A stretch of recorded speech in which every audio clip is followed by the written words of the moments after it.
Krishna Krishna Hare Hare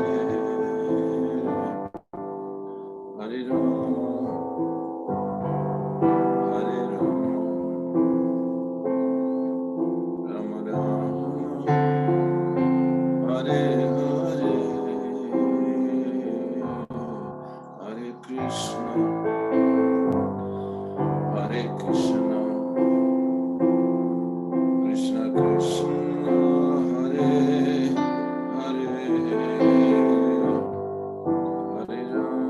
Rama Hare Rama Rama Rama Hare Hare Hare Krishna Hare Krishna Krishna Krishna Hare Hare Hare Rama Hare Rama Rama Rama Hare Hare Hare Krishna Hare Krishna Krishna Krishna Hare Hare Hare Rama Hare Rama Rama Rama Hare Hare.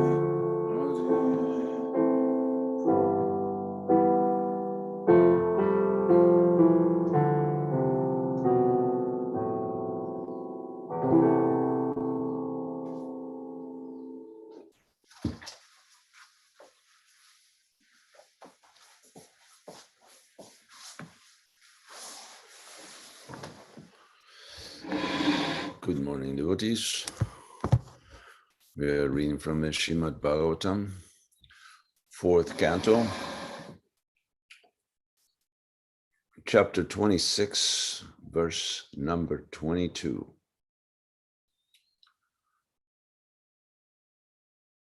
And it goes like this. Om Namo Bhagavati Vasudevaya.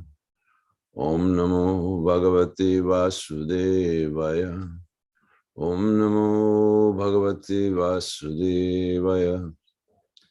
Narayanam Namaskritya Naram Chaiva Narottamam Devim Saraswatim Vyasam Tato Jayam Udirayat Nasta Prayesavadresu Ityam Bhagavata Sevaya Bhagavati Tamasloke Bhaktir Bhavati Naistaki.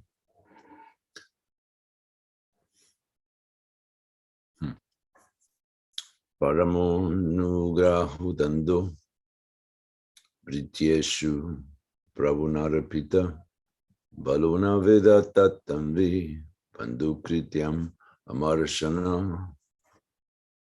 Synonyms: Parama, supreme; Anugraha, mercy; Dandha, punishment; Brityeshu, upon the servants; Prabhuna, by the master; Arpita, awarded; Bala, foolish; Na, does not; Veda, no; Tat, that; Tamvi, O slender maiden; Bandukrityam, the duty of a friend; Amarshana, angry. Translation and purport by His Divine Grace Srila Prabhupada. My dear slender maiden, when a master chastises his servant, the servant should accept this as great mercy. One who becomes angry must be very foolish not to know that such is the duty of his friend. Purport. It is said that when a foolish man is instructed in something very nice, he generally cannot accept it. Indeed, he actually becomes angry. Such anger is compared to the poison of a serpent, for when a serpent is fed milk and bananas, its poison actually increases. Instead of becoming merciful or sober, the serpent increases its poisonous venom when fed nice foodstuffs. Similarly, when a fool is instructed, he does not rectify himself, but actually becomes angry. Om Jnana Timirandasya Vinandana Shalakaya Chakshur Militam Jena Tasmai Shri Gurave Namaha Mukam Karoti Vachalam Pangum Langayati Girim Yat Kripa Tamaham Vande Shri Gurum Dinataranam Paramanandam Aravam Shri Chaitanya Mishwaram Vanchakalpatarubhyascha Kripa Sindhuvya Vacha Patitanam Pavanivyo Vaishnavyo Namo Namaha. This is a continuation of the previous verse, where King Puranjana said, my dear beautiful wife, when a master accepts a servant as his own man, but does not punish him for his offenses, the servant must be considered unfortunate. And this verse, my dear slender maiden, when a master chastises his servant, the servant should accept this as great mercy. One who becomes angry must be very foolish not to know that such is the duty of his friend. Now, should we accept punishment or chastisement from anybody? Is everybody our Prabhu? Or this simply refers to the master and servant, or spiritual master and disciple? Sometimes, because of our different nature, it's very difficult to differentiate who is doing the talking and who is doing listening, as our false ego usually intercedes and impedes our proper hearing. However, this is referring, as the king puts it, to the servant, and the servant should accept this as mercy. I had the, you can say fortune, good fortune, of serving my guru for many years. And when he was in his prime as so chastisement was a daily food. many meals a day of that kind of food. And actually, my own God brothers and God sisters asked me, how can you tolerate? How can you tolerate being chastised all day long? And I thought, this is I sign up for this. This is a part of the course. This is how you learn something. As somebody sent me a little video of a baseball coach that was instructing young boys that they're in a junior league, or I can't remember how you call it, just very young. And he was saying, and there's two kinds of people in this world, winners and losers. So we want to be winners. So if your father is telling you that the important thing is to compete and to have fun and not to win, he's a loser. So this is more or less the philosophy that we got inculcated, that unless you are serving Krishna, you're serving Maya. It's a pretty clear delineation there. Therefore, you should accept, perhaps not with joy if you're not that advanced, but you should accept with courage and patience and humility and determination that this chastisement is simply meant for your benefit, because it's going to shape your subtle body, which is completely out of shape after many millions of lifetimes of misshape due to sense gratification.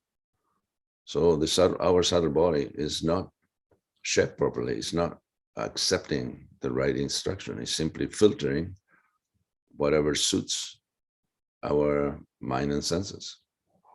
So as a servant, and it's not that this is just an analogy or an allegory and it's talking about something else. No, it's talking about us. It's talking about the servant, and the servant is us, because we are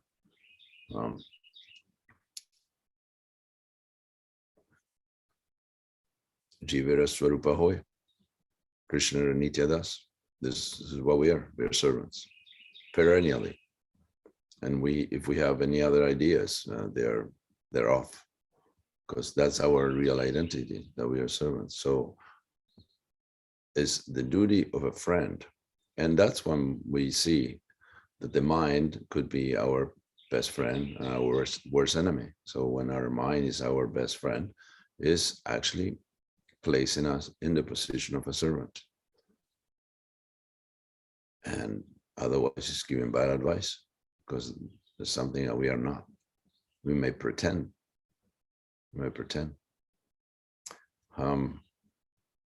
And Krishna consciousness is a privilege. You see, that's what people don't understand. We almost take it for granted sometimes, that yes, I'm a devotee. I'm already practicing Krishna consciousness, so nobody can take that away from me. No, Maya can take it in a moment.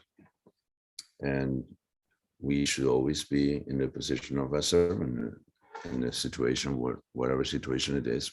Listening is what should take place. There was once a time I used to live in the Brooklyn Temple, on and off, because I had a center in New Haven, Connecticut. So I will commute. I will go to spend half the week in New York distributing books. So I was staying at the Brooklyn Temple at the time. That was mid-'80s somewhere. And several sannyasis were invited for pizza to the house of a householder. So they went there, and among them was Sridhar Maharaj. I was quite fond of him. So when they came back from the pizza dinner, I asked Sridhar Maharaj, so how did it go? And Sridhar Maharaj was puzzled. Why? He told me, I'm really puzzled. And why are you puzzled? He said, because I felt like reciprocating, because he was kind enough to invite us over for dinner. So I started speaking about Krishna. Just started to, because that's my currency as a sannyasi. I preach. So that's the best I have. I wanted to give some to these devotees. And the householder who invited him said, Maharaj, you don't have to preach to me. I'm already a devotee. So Sridhar Maharaj was puzzled, and so was I. This is a wrong approach. If someone is actually preaching Krishna consciousness to you, you shouldn't say, "Oh, I heard that verse. I don't need to hear it again. I know I'm not the body. I know about all this stuff. Why are you telling it to me?" No, we need to hear it, because the mind it's been spoiled for generations, many generations, and doesn't want to hear about it. So that's more reason to hear, to concentrate. There is on householders, there is a verse that a famous verse that Prabhu quoted quite a few times from a seventh canto, Matirna Krishna Parato Shetova Mitobi Padeta Grihavratanam Adanta Gobir Vishatatam Shram Punar Punars Charvita Charavananam. There's the famous chewing the chew verse. Let's read it because it's relevant. Prahlad Maharaj says this: because of their uncontrolled senses, persons too addicted to materialistic life make progress towards hellish conditions and repeatedly chew that which has already been chewed. Their inclinations toward Krishna are never aroused, either by the instructions of others, by their own efforts, or by a combination of both.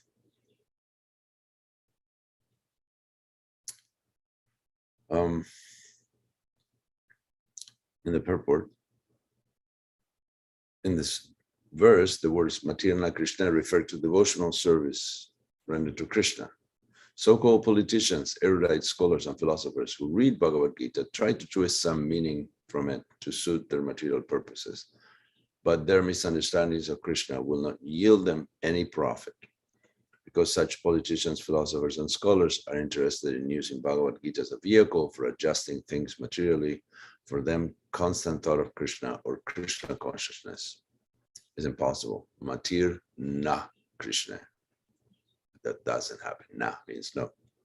As stated in Bhagavad Gita 1855, Bhaktyamam Abhijanati. Only through devotional service can one understand Krishna as he is. The so-called politicians and scholars think that Krishna is fictitious. The politician says that his Krishna is different from the Krishna depicted in Bhagavad Gita. Even though he accepts Krishna and Rama as the supreme, he thinks of Rama and Krishna as impersonal because he has no idea of service to Krishna. This is Prabhupada's direct allusion to Dr. Radhakrishnan, whose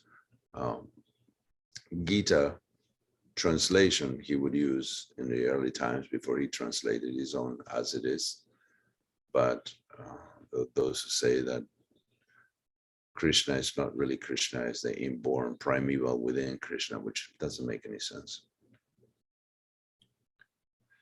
Thus, his only business is punas charvita charvananam, chewing the chewed again and again.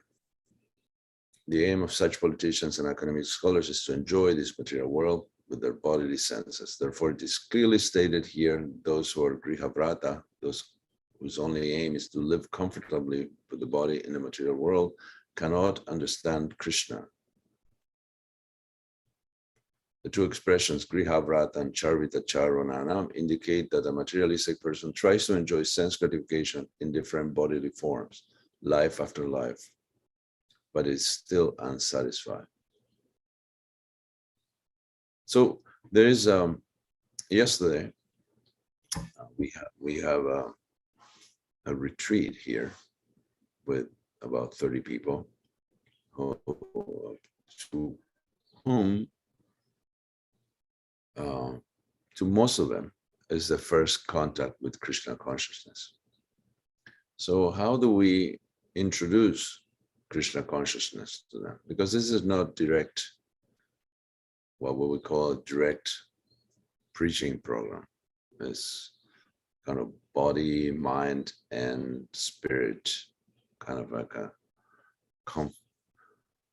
combination of all of them in the proper dosage and so on. So I was asked to do kirtan and at a campfire last night. So they were actually prior to this kirtan, they were introduced to the concept of chanting the Mahamantra, and they were given beads. And they actually been given a short introduction to kirtan. So it wasn't the first experience, but it was pretty close to it.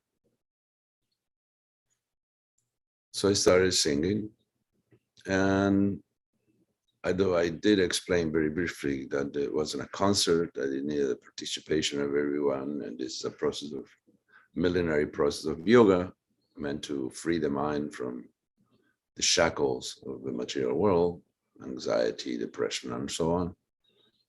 So the participation was sparse, to say the least. I didn't feel it, like I didn't think it was right. So after the first kirtan that lasted for, I don't know, maybe 20 minutes, I gave a little speech, and saying that the energy was very low, that these people they needed to feel the desperation, that this shelter, that we need to take shelter of something solid, and this process is very solid. It will carry us out of the material entanglement. And perhaps my wife pointed out that it was improper. Awkward. She said awkward, but she meant improper, meaning that it was maybe the right speech, but there were wrong people at the wrong time. But I thought about it. Matter of fact, I woke up just thinking about it. And this is something that I discussed in a jocular way with Dasa Prabhu the other day, which is that these people don't pay us enough to hide Krishna consciousness from them.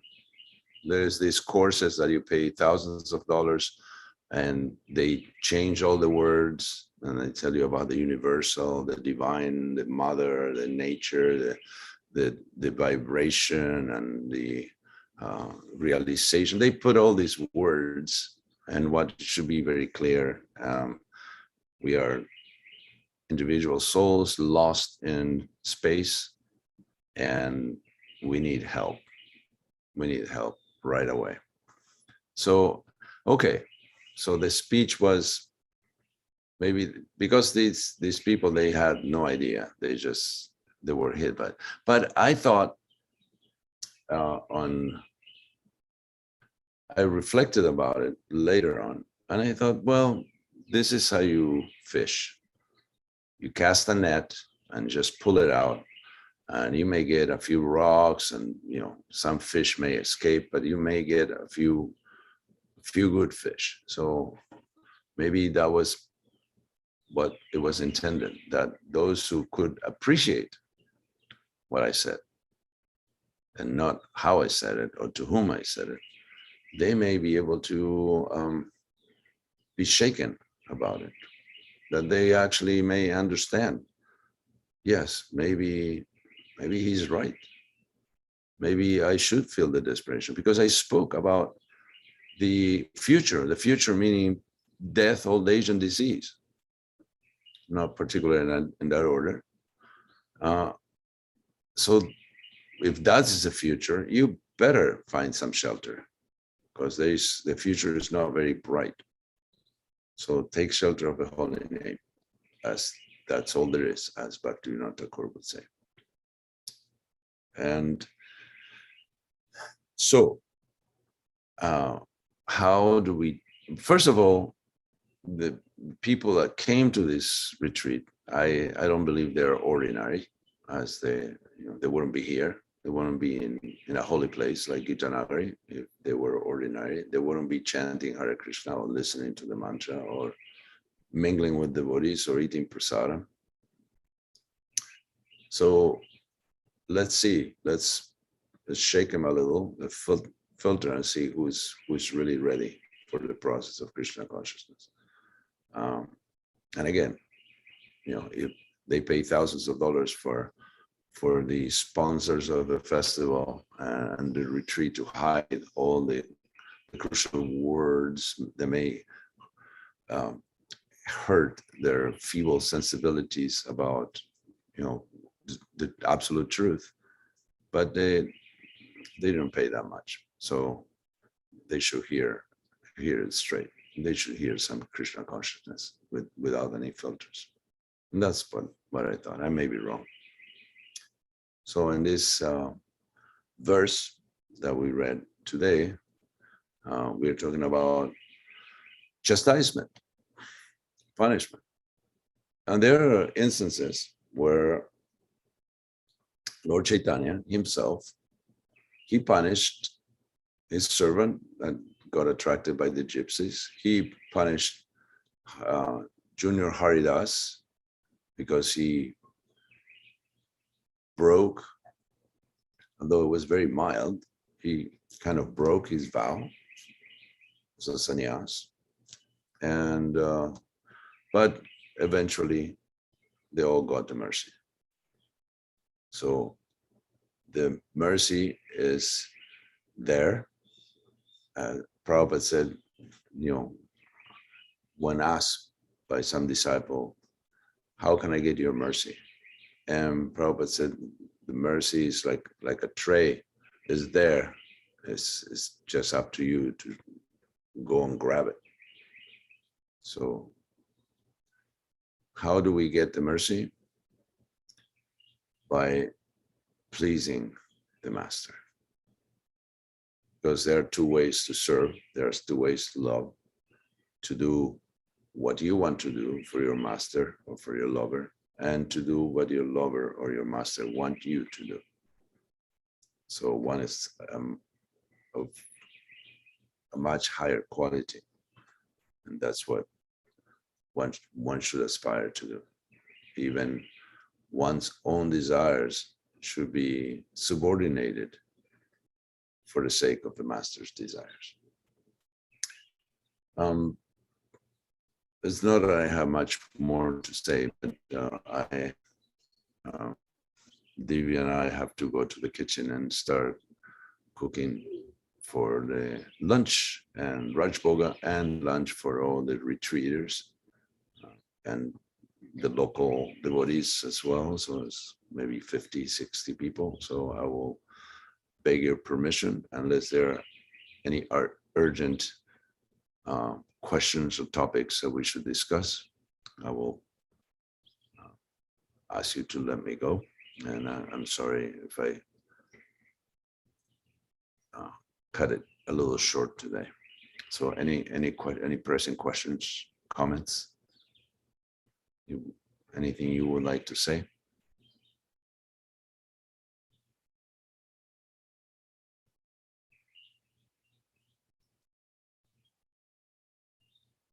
Okay. If there are no pressing matters, I beg your permission to leave. I apologize for any offenses I may have committed in the course of this class or previously. And if it was the wrong thing, what I did last night about talking somewhat strongly to the retreaters, I'm sorry, but I thought there must be a purpose that I had to say. Because I thought maybe I shouldn't say anything, but then thought, no, I should say something. Venu Prabhu, you want to say something? Hare Krishna, Sarvatma Prabhu. Yes, I thought, to keep silence all the time is not encouraging. So I just wanted to thank you for the class. And I like the point about learning, that disciple is always tuned in to learn from whoever he receives knowledge. I don't want to quote Srimad Bhagavatam right now and about it to Brahman and like that, but I just, it's really reciprocated what you were saying in that regard. Thank you very much. Sure. I always say that this is our movement is not a Diksha movement, that only the Guru knows, has the truth or the right instruction. We can hear it from anybody. You can hear it from a homeless person in the street while he's picking up cigarette butts and drinking malt liquor, may give you a good instruction. So we can see that Krishna chooses whomever he wants, whenever he wants, to give us good instruction. So we should always perk up our ears and see where is the instruction, because we definitely need guidance. We lost our way, and now we can take all the help that we can get. Okay, thank you, devotees. Hope you have a wonderful Krishna conscious day, and please bless me to do the same. Hare Krishna. All glories to Srila Prabhupada, Grantaraj Srimad Bhagavatam. Ki Jai.